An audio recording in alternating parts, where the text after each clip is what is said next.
ആരോപണങ്ങൾക്കൊടുവിൽ നാണം കെട്ട് രാഹുലിന്റെ രാജി. CPI നേതാവ് വാഴൂർ സോമൻ MLA അന്തരിച്ചു. നമസ്കാരം. ഈ മണിക്കൂറിലെ ഏറ്റവും പ്രധാനപ്പെട്ട 10 വാർത്തകളുമായി ജനയുഗം ഓൺലൈൻ മോജോ ന്യൂസിലേക്ക് സ്വാഗതം.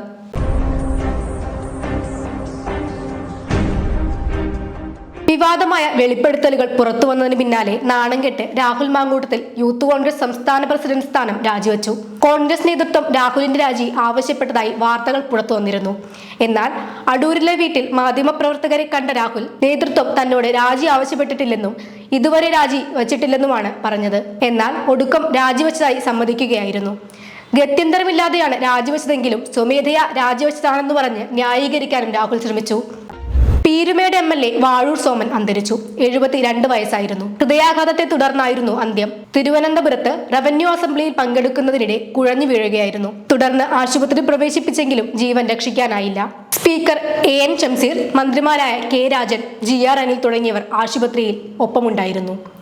2021 തിരഞ്ഞെടുപ്പിൽ കോൺഗ്രസിലെ സിറിയക് തോമസിനെ 1835 വോട്ടുകൾക്ക് പരാജയപ്പെടുത്തിയാണ് CPI നേതാവ് വാഴൂർ സോമൻ നിയമസഭയിലേക്ക് എത്തിയത്.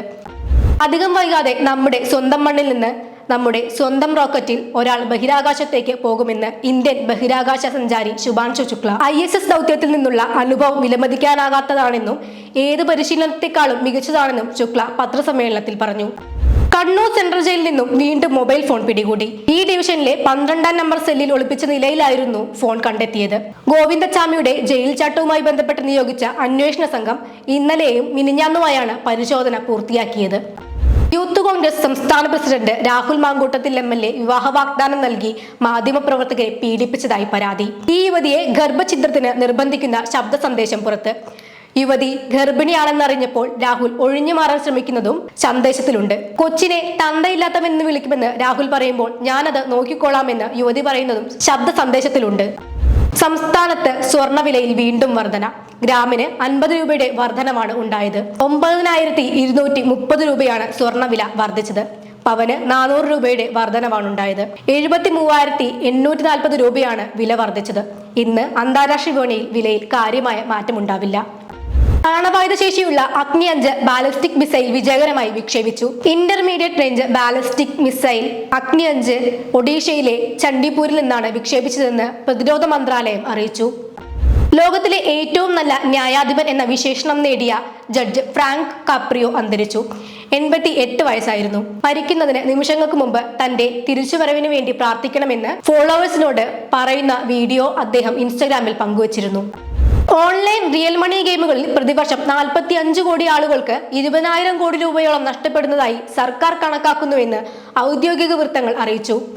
ഓൺലൈൻ റിയൽ മണി ഗെയിമിംഗ് പ്രധാന പ്രശ്നമാണെന്ന് സർക്കാർ മനസ്സിലാക്കിയിട്ടുണ്ടെന്നും ജനങ്ങളുടെ ക്ഷേമത്തിന് മുൻഗണന നൽകി വരുന്ന നഷ്ടം ഉപേക്ഷിക്കാൻ തീരുമാനിച്ചതായും ഔദ്യോഗിക വൃത്തങ്ങൾ പറയുന്നു. റഷ്യയിൽ നിന്ന് എണ്ണ വാങ്ങുന്നതിന്റെ ഭാഗമായി ഇന്ത്യക്ക് മേൽ US 50% താരിഫ് ഏർപ്പെടുത്തിയ പശ്ചാത്തലത്തിൽ റഷ്യയുമായുള്ള വ്യാപാര ബന്ധം വർദ്ധിപ്പിക്കാൻ തീരുമാനിച്ച ഇന്ത്യൻ കമ്പനികളുമായി കൂടുതൽ തീവ്രമായി സഹകരിക്കണമെന്ന് വിദേശകാര്യമന്ത്രി S ജയശങ്കർ റഷ്യൻ കമ്പനികളോട് ആവശ്യപ്പെട്ടതായാണ് റിപ്പോർട്ട്. ജനയുഗം ഓൺലൈൻ മോജോ ന്യൂസിലൂടെ വീണ്ടും കാണാം. കൂടുതൽ വാർത്തകൾക്കും വീഡിയോകൾക്കുമായി ജനയുഗത്തിന്റെ വെബ്സൈറ്റ്, YouTube ചാനലുകൾ സന്ദർശിക്കുക.